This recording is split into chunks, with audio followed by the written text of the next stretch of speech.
Hello everyone, welcome back to Short Times. In today's episode, I will be recapping The Devil's Advocate. The film begins in Gainesville, Florida, where Kevin Lomax is a successful defense attorney after successfully defending a high school teacher, Geddes, who is accused of molesting a young girl named Barbara. He is celebrating with his wife Mary Ann when he is approached by a representative for a New York law firm, Lehman Heath. The Lomaxes go to New York, and Kevin proves his expertise while picking a jury. A sharply dressed John Milton watches him from afar. The next day, Kevin receives word that Geddes has been acquitted. More so, the jury only deliberated for 38 minutes before bringing in the verdict. Heath shows Kevin around the office, and he is distracted by Christabella, a beautiful young lawyer. He meets Milton and reveals part of his success is due to eavesdropping on juries while they deliberate. Milton shows Lomax the roof, which contains an infinity pool, and quizzes Lomax about his history. A job offer is implied. Heath and his wife Jackie take the Lomaxes to their spacious, luxurious apartment. The next day, Kevin meets the team and Pam, who hands him his first case. He meets his client, Philip Moyes, who practices voodoo and is on trial after being found sacrificing a goat. Kevin begins his research while Mary Ann tries to decorate the apartment. Kevin successfully defends Moyes, and Milton is impressed. The Lomaxes attend a party at managing director Eddie Barzoon's lavish apartment. Milton flirts with Mary Ann, suggesting she change her hair, and Kevin chats with Christabella. Milton brings Eddie, Heath, and Kevin to his suite and tells them he wants Kevin for the high-profile murder trial of Alexander Cullen, a businessman accused of killing his wife's stepson, and a maid.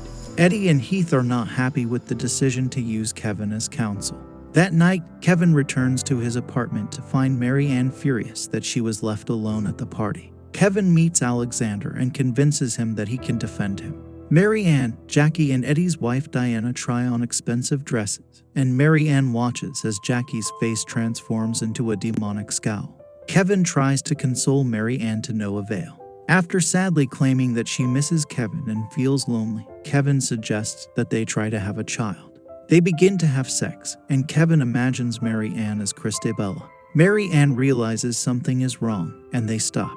Kevin conducts a briefing of Alexander and shows skill. On the way back from a fancy dinner, Kevin, Mary Ann, and Kevin's mother meet Milton. Milton tries to charm her, but she seems struck by Milton as if she knows him from somewhere. Kevin resists the impulse to meet with Milton and hot women in his suite, but Mary Ann sees through it and gets angry. Kevin's mom tries to convince him to leave and return to Florida. Kevin begins research and interviews. He finds Eddie working late, shredding documents. Eddie tells Kevin to ignore the activities going on and mentions Weaver at the Justice Department. Milton shows up and invites Kevin to a boxing match. On the subway, they are accosted by a punk, and Milton tells him to check on his girl, who is cheating on him. The night continues, with Milton partying and Kevin trying to explain himself to Mary Ann over the phone. Milton and Kevin sit with a group of beautiful women, Kevin talking with them as Milton watches with a smile. Meanwhile, Mary Ann is awakened by a noise and finds a child in the apartment. She notices, to her horror, that the child is playing with a pile of ovaries. The next day, Kevin tells her it's a dream, but she is still freaked out. She tells Kevin that she found out that she's incapable of bearing children. He's interrupted by the phone. Alexander tells Kevin he's been unfaithful and was having an affair with his secretary during the night of the murder. Milton wants Kevin to quit the case and take care of Mary Ann, but Kevin wants to prove himself.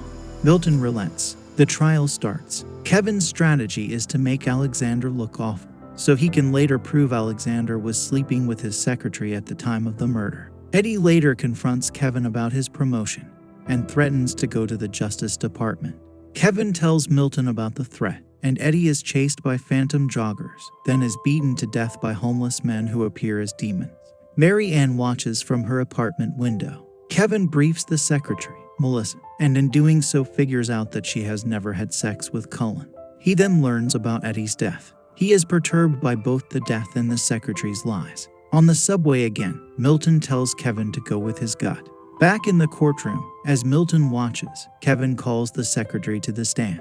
She testifies, and Alexander is cleared. Upon returning home, Kevin discovers Mary has gone to a local church and is very ill. Mary Ann tells Kevin that Milton came to the apartment and talked with her for hours. Lonely and desperate, Mary Ann began to have sex with Milton, but when she told him to stop, Milton violently raped her. Kevin thinks Mary is crazy, as he had seen Milton in court. She insists that she isn't crazy and shows Kevin that her body is covered with bloody scratches.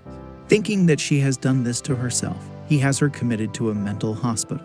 Later, Kevin attends Eddie's funeral, and Alexander arrives with his 14-year-old stepdaughter, Alessandra. Kevin watches as Cullen begins stroking Alessandra's skin sensually, and suddenly has a vision of Cullen as Geddes, the pedophile he had defended in Gainesville.